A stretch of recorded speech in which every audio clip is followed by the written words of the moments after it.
Coopération Bamako-Ouagadougou-Conakry, l'axe du panafricanisme. Nous nous interrogeons encore ce mardi 14 février de l'an de grâce 2023.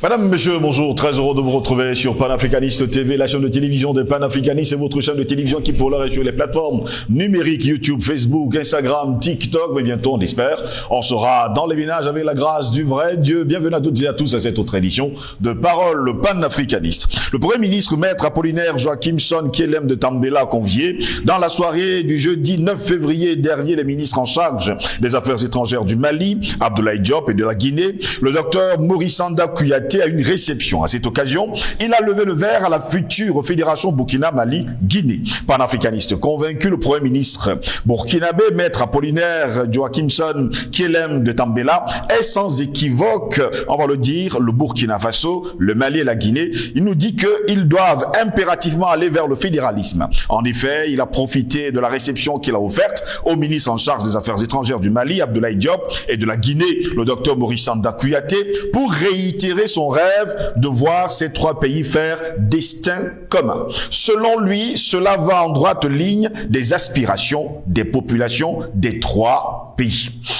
Il n'y a pas longtemps, Ibrahim Cissé a fait le trajet à pied de Bamako à Ouagadougou pour nous appeler à la fédération. Nous devons mesurer la détermination de ces citoyens maliens. Allons-nous laisser cela sans suite? Nous devons prendre conscience et nous mettre ensemble pour réaliser le rêve de nos populations. Ce que nous voulons tout simplement, c'est répondre aux aspirations de nos peuples qui ne demandent qu'à vivre en paix et en sécurité, à vivre dans une vraie démocratie et non dans une démocratie tronquée, à vivre en harmonie avec leurs voisins. C'est tout ce que nous cherchons, a-t-il expliqué.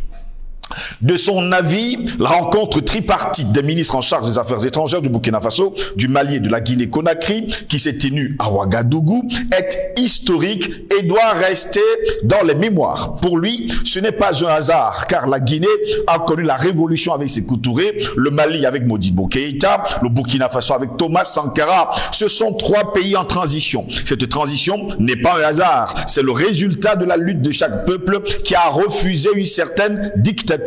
Si nous nous retrouvons, c'est pour essayer de mettre en commun ce qui nous réunit, c'est pour essayer de mettre de côté ce qui pourrait nous diviser. Nous devons jeter les bases qui vont permettre de réaliser ce rêve, a-t-il encore ajouté.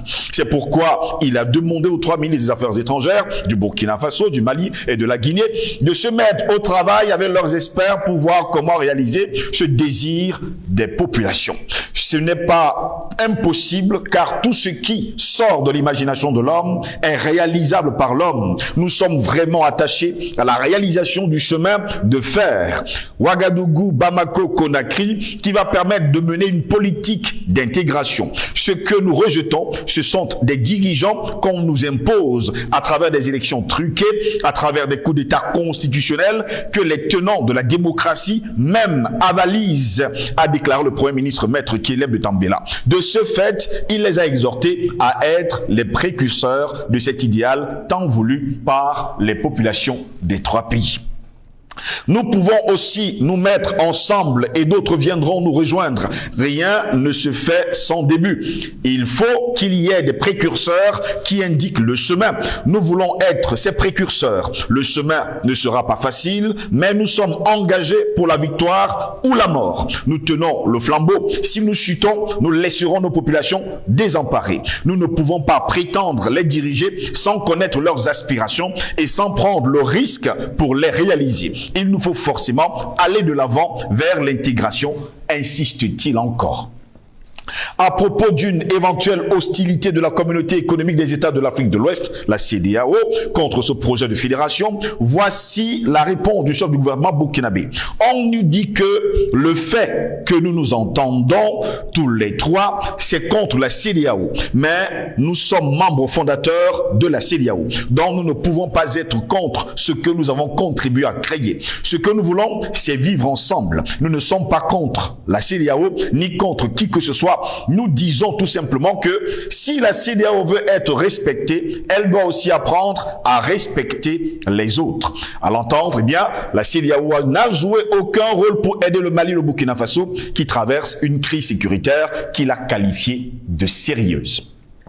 Je ne sais pas ce que la CEDEAO a fait pour aider le Mali à lutter contre l'insécurité et contre le terrorisme, mais je sais ce qu'elle n'a pas fait au Burkina Faso. Nous avons lutté tout seuls. Chaque jour, des Burkinabés tombent, des infrastructures sont dynamitées. Nous n'avons reçu aucune aide de la CEDEAO. De quel droit la CEDEAO va venir nous dicter notre conduite? Si elle a été absente pendant tout notre parcours, alors elle doit également rester absente pendant que nous cherchons des solutions à nos problèmes et nous laisser continuer notre chemin, a-t-il encore martelé.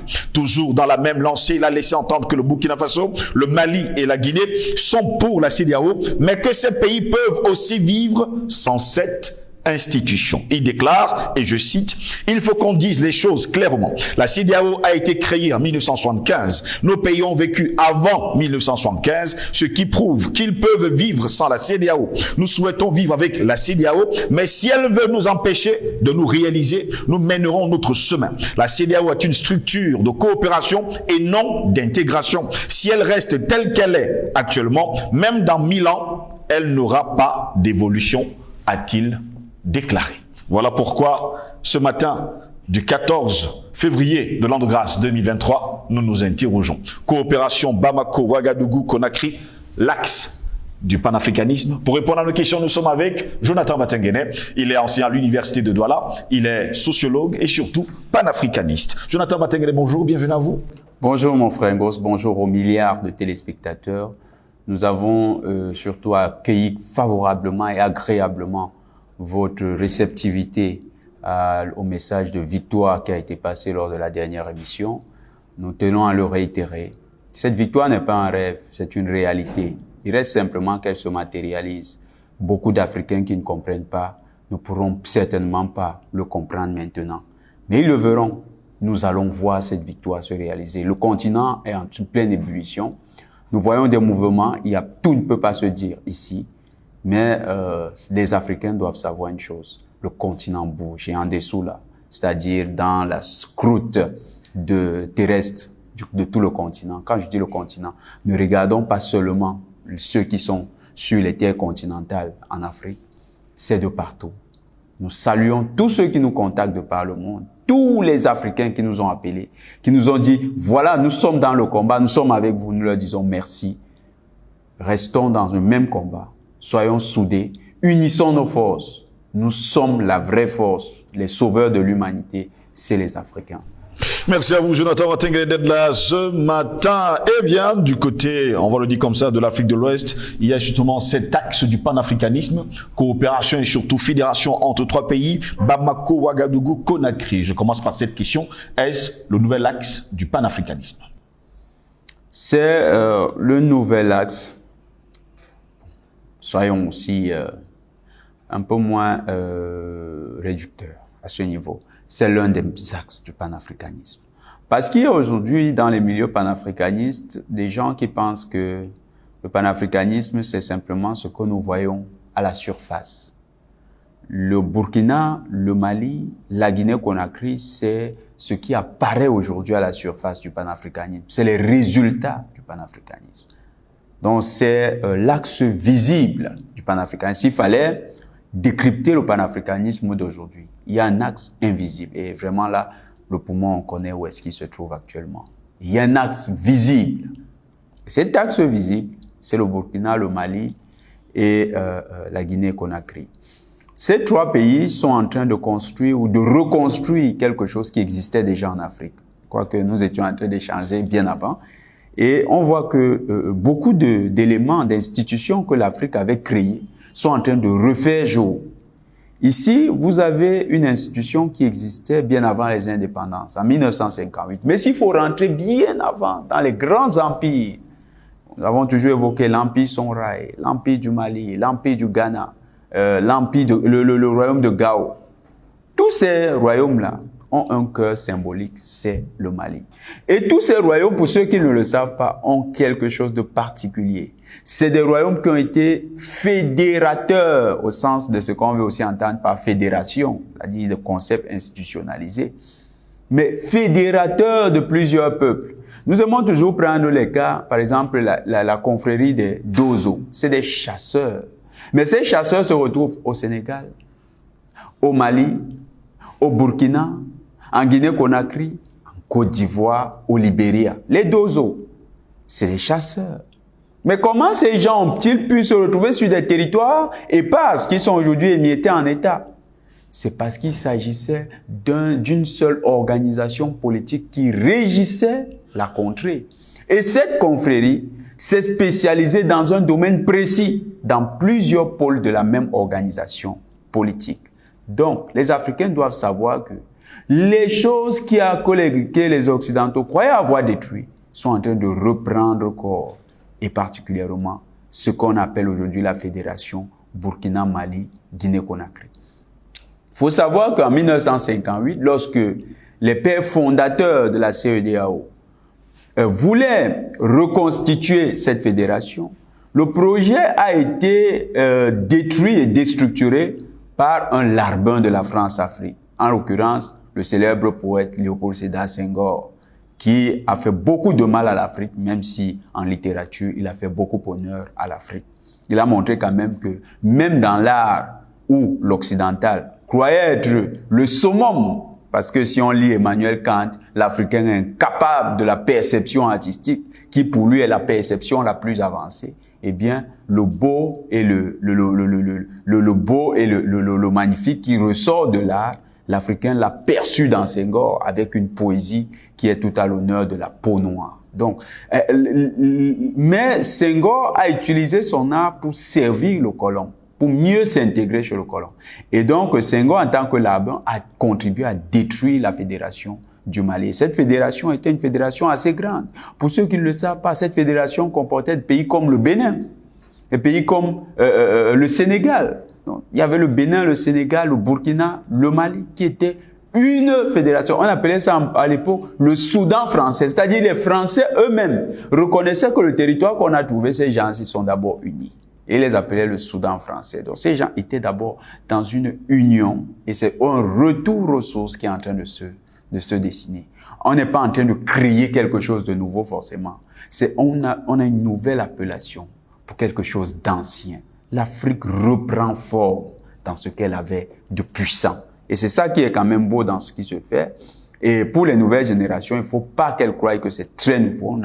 On a expliqué ce qui se passe. Il faut qu'elles comprennent qu'il y a un retour aux sources. Et pour les hommes politiques qui sont en train d'actionner ces leviers, nous savons que ces leviers vont marcher parce que les sources anthropologiques nous montrent que sur cette terre-là, il y a un socle spirituel commun. Et ce socle spirituel est favorable actuellement. Donc, les acteurs vont réussir à parvenir à leur fin. Peu importe ce que en pensent les Occidentaux. Parlant justement des pensées des autres, il y a également que la CEDEAO ne voit pas de bon œil cette fédération de ces trois pays. C'est une CEDEAO myope. C'est une CEDEAO elle-même. C'est comme un enfant gâté qui finit par renier ses parents. L'origine de la CEDEAO, nous le disons encore, c'est la Fédération du Mali. C'est là l'origine de la CEDEAO. Quand dans les années 60, toute la discussion pour construire une fédération, d'ailleurs Senghor, quand il construit la Fédération du Mali, il dit, c'est le Commonwealth dans l'espace français. Parce que quand ça naît, c'est la première institution qui regroupe plusieurs pays dans l'espace francophone, au sens où on se met dans la géopolitique du colon. L'espace francophone, c'est la première organisation qui réunit plusieurs pays. Bien sûr, initiée par les peuples. Et les Français vont réagir. Ils vont réagir parce que ils se disent autour de ça, c'est une fédération qui va construire, qui va détruire ce qu'ils appellent la communauté française. Ils vont réagir, ils vont tout faire pour que Senghor prenne l'indépendance du Sénégal et sorte de la fédération. Cette fédération arrive avant le Commonwealth qui vient tardivement dans les années 70.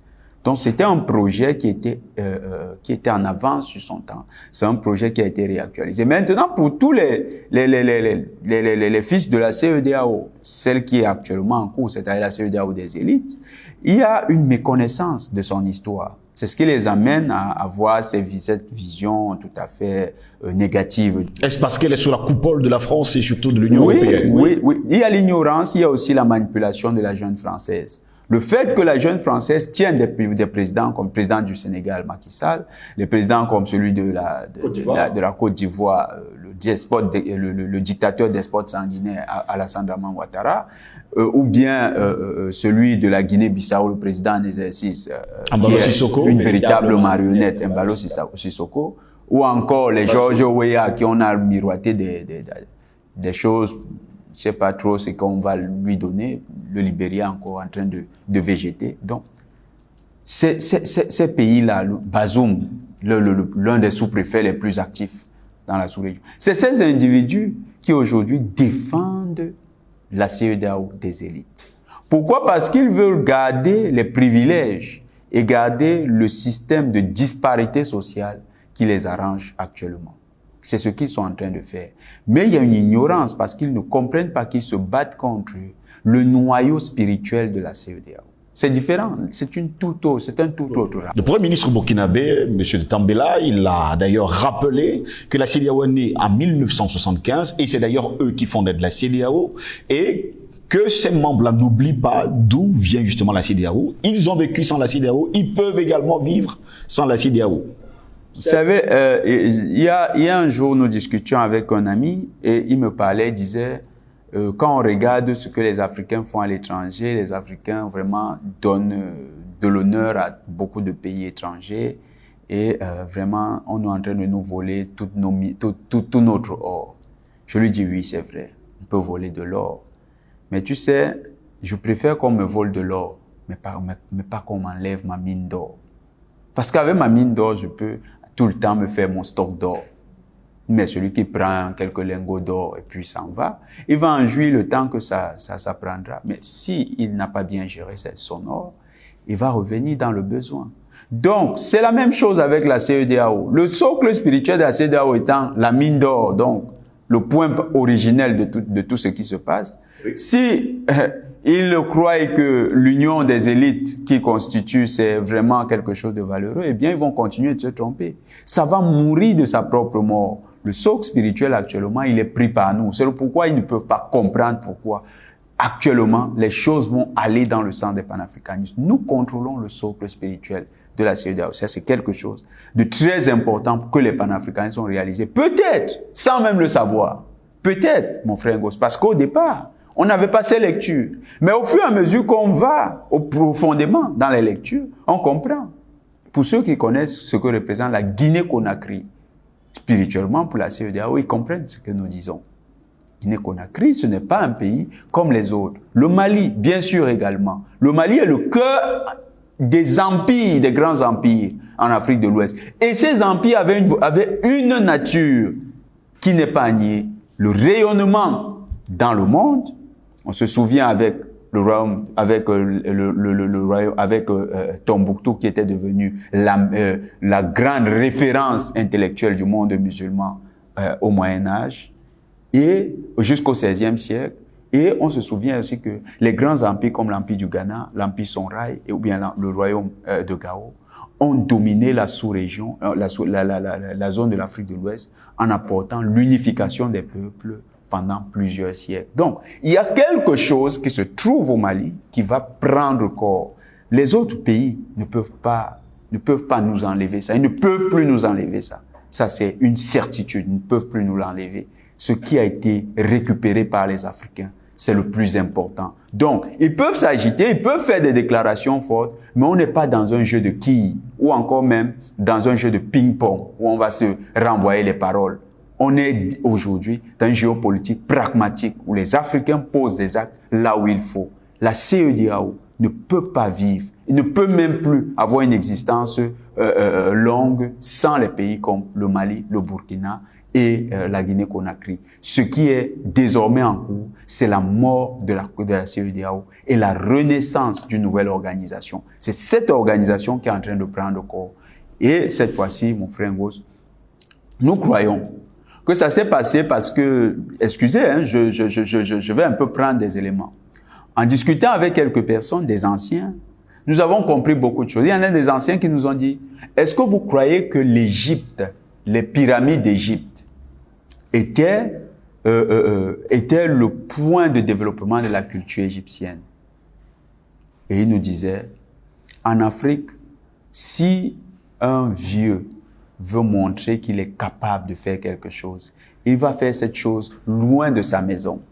Mais cette chose sera pour lui le témoignage que ce qu'il dit quand il est dans sa maison, c'est pas des fadaises. Donc nous avons laissé le témoignage de l'Égypte antique pour les générations. C'était le testament africain pour les générations. C'est la même chose qui se produit avec la CEDEAO. C'est-à-dire que ce qui va se produire là-bas, c'est un testament pour les générations futures. Les hommes, les Africains vont voir comment, à partir d'une fédération de quelques pays, on peut reconstituer le continent. Le chef du gouvernement burkinabé déclare d'ailleurs que la CEDEAO n'a pas aidé le Mali ni le Burkina Faso à lutter contre l'insécurité, à lutter justement contre le terrorisme. Donc pour eux, c'est une organisation qui n'aime pas l'organisation.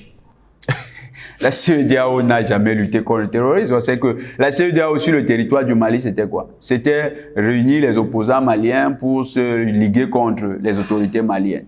La CEDEAO, c'était le pays, c'était l'organisation qui venait dire au Mali, au lieu de combattre les terroristes, la priorité c'est organiser les élections. Moi, j'ai jamais vu des terroristes, ou si les téléspectateurs peuvent nous brandir quelques exemples, qu'ils nous trouvent ces exemples et qu'ils réagissent dans les commentaires en nous montrant les exemples où lorsqu'on a organisé les élections, les terroristes ont décidé de fuir le pays. Ça ne s'est passé nulle part. Les États-Unis ne combattent pas les terroristes avec l'organisation des élections. Sinon, après l'organisation des élections, qui a vu le départ de George Bush, les Ben Laden auraient déjà abandonné leur combat et auraient dit, bon, pourquoi je combats encore? C'est maintenant Barack Obama. Il est même noir, il y a des perspectives. Il s'appelle Barack Hussein. Donc, peut-être qu'il a un côté... Hein. Donc, mais ils n'ont pas jeté les armes. Ils sont restés au combat. C'est des solutions fantoches. C'est des solutions. C'est même pas des solutions. C'est des traquenards. C'est des pièges qui sont tendus au Mali, qui avaient été tendus au Mali. Parce qu'on donne au Mali des conseils qui ne sont pas viables vu son environnement sécuritaire. La CEDEAO n'a jamais aidé à lutter contre le terrorisme. Regardez les forces qui ont été mobilisées. Est-ce que vous avez vu une mobilisation particulière de la CEDEAO dans la lutte contre le terrorisme? Au contraire, en 2013, quand les Français arrivent, c'est les Tchadiens qui quittent l'Afrique centrale pour aller aux premières lignes. Est-ce que vous avez suivi que c'était les Nigérians, les Sénégalais ou bien les Ivoiriens? C'était pas ceux-là. C'était les Tchadiens qui venaient d'Afrique centrale. Quand vous regardez les Français, ils sont venus de loin. Ils viennent de l'Europe, à des milliers de kilomètres. Et ils viennent, c'est eux qui organisent les bases militaires. Pendant ce temps, la CEDEAO était là et regardait. Et pendant cette période, c'est étrange, la CEDEAO ne s'inquiétait pas de ce qu'un pays étranger est en train d'intervenir au Mali. C'est quoi cette organisation qui trouve normal que quelqu'un vient de loin et vient se préoccuper davantage de la sécurité des populations locales qui sont sous sa responsabilité, mieux qu'elle? C'est un peu étrange. Mais cette organisation prend quand même sur elle de créer une adversité contre l'État malien lorsque les Maliens s'engagent véritablement à lutter contre les terroristes. Donc il faut comprendre que la CEDEAO elle-même est une complice des terroristes parce que lorsqu'on lutte vraiment contre les terroristes, elle s'inquiète. Et elle propose une lecture suivant laquelle le Mali est dans l'erreur. Le Mali ne devrait pas d'abord se focaliser dans la lutte contre les terroristes. Le Mali devrait organiser les élections. Quel est ce changement d'agenda? Quel est ce changement de priorité qui ne correspond à aucune réalité sur le territoire? C'est malsain, le jeu que joue la CEDEAO, c'est malsain. Et les acteurs qui mouillent dans cela, nous savons qu'ils sont tous proches de l'OTAN, ils sont tous proches des adversaires, des ennemis de l'Afrique, pas seulement des adversaires, des ennemis de l'Afrique, c'est-à-dire qu'ils veulent l'Afrique à mort. D'ailleurs, c'est pas nous qui avons intitulé, c'est les Français eux-mêmes, dans le rapport de leur Sénat, qu'ils veulent l'Afrique sans les Africains. Nous n'avons jamais pensé à écrire un livre, un rapport de nos parlementaires qui dit la France sans les Français. Mais eux, ils ont le courage d'écrire l'Afrique sans les Africains. L'avenir de la France. Quelle est cette conception qu'ils ont de l'Afrique? Donc, tous les chefs d'État qui sont proches de ces gens sont dans la même perspective. Ils sont simplement les moyens qui sont utilisés pour parvenir à cet objectif. Vider l'Afrique de ses habitants et les faire remplacer certainement par d'autres populations venues d'Europe et des États-Unis. Mais ce projet est déjà mort, nous le disons, il est mort. Ce projet n'aura pas lieu. Les Bazoum peuvent toujours rêver, ils peuvent toujours se voir très beaux, ils peuvent regarder le miroir et continuer de compter sur les bases militaires qui se multiplient à leurs frontières ou bien qui se multiplient sur leur territoire. Mais qu'ils sachent une chose, le Mali en avait bien plus. Le Mali aujourd'hui est panafricaniste. Le Niger peut en avoir bien plus. Le Niger est condamné à être panafricaniste. Pas à cause de Bazoum, pas à cause de simplement de la France, mais parce que c'est notre territoire. C'est l'Afrique. Et nous, en Afrique, c'est nous qui allons prendre le contrôle de notre continent. Nous le disons avec certitude. Ce continent sera totalement contrôlé par nous. Ce qui se fait actuellement avec le Burkina Faso, la Guinée-Conakry et le Mali, ça va irradier tous ces peuples. Le Niger va rentrer dans la danse. Et nous savons que c'est très proche. Les Nigériens vont surprendre tout le monde. Ils vont surprendre tout le monde. Plus d'un vont se réveiller un matin et dire « Ah, c'était si avancé au Niger ?» Oui, c'est si avancé au Niger. Les Nigériens y pensent tous les jours. Et ils vont réussir à reprendre le contrôle de leur propre pays. On va déménager toutes ces bases. Donc, pour cette CEDEAO, qui est composée de petits combinards, d'acteurs sans légitimité véritable, qui comptent sur l'étranger pour se maintenir au pouvoir, cette CEDEAO peut toujours s'agiter. C'est un peu comme lorsqu'on coupe le cou du coq, il continue. Toujours à se débattre. Voilà, c'est l'espasme, ce n'est pas la vie. Et pendant ce temps, il faut également préciser que dans ses propos, le Premier ministre burkinabé déclare: nous pouvons aussi nous mettre ensemble et d'autres viendront nous rejoindre. Rien ne se fait sans début. Il faut qu'il y ait des précurseurs qui indiquent le chemin. Nous voulons être ces précurseurs. Le chemin ne sera pas facile, mais nous sommes engagés pour la victoire ou la mort. Nous tenons le flambeau. Si nous chutons, nous laisserons nos populations désemparées. Nous ne pouvons pas prétendre les diriger sans connaître leurs aspirations et sans prendre le risque pour les réaliser. Il nous faut forcément aller de l'avant vers l'intégration. Est-ce l'Union africaine, la vraie, disons-le comme ça, ou alors, disons-le précisément, les États-Unis d'Afrique qui sont en train de se mettre en place petit à petit? Oui, mon frère Ngoz. Oui. L'Union africaine spirituelle a déjà pris le contrôle. Et mon frère Ngoz, il faut voir comment le combat que nous menons, il y a une adhésion collective de tous les Africains de par le monde. J'étais surpris. Les personnes qui parlent anglais, espagnol, nous contactent. Ils disent qu'ils font des efforts de traduction des textes. Mon frère Ngoz, quand on regarde nos médias panafricanistes, je ne connais pas un seul qui a un sous-titrage dans une langue étrangère. Nos émissions sont pour la plupart en langue française. Mais les Africains se sont réappropriés. Ça veut dire que ça dépasse de loin. C'est l'Union africaine spirituelle qui a pris le contrôle. Et c'est une vraie union parce que cette union fait que le combat que nous menons, chaque Africain s'y reconnaît et s'engage pour que ce combat marche. Et ce combat va plus profondément maintenant. C'est pourquoi nous avons dit qu'il y a la face visible. Oui. Parce que la face visible a émergé. Elle est devant tout le monde. C'est le Burkina, le Mali, la Guinée-Conakry. Tout le monde voit. Mais qu'est-ce qui se passe quand il y a un aimant qui attire des corps? Avec la loi de l'attraction, bien le soleil, pour ceux qui regardent le soleil, comment le soleil entraîne les planètes dans son sillage. C'est ce qui va se passer. Ce que font les autorités maliennes, burkinabè et de Guinée-Conakry va nécessairement attirer les autres nations. Oui. Et les autres nations vont venir se greffer là-dessus. Et à un moment, vous allez voir que ça ne sera pas seulement l'Union africaine des peuples du continent. Parce que beaucoup pensent que c'est seulement le continent. Non. Nous allons aller jusqu'aux Antilles. Oui. Parce que les Antillais ne se reconnaissent pas comme étant un département de la France. Les Martiniquais, les Guadeloupéens, tous ces peuples-là veulent également revenir à l'Afrique.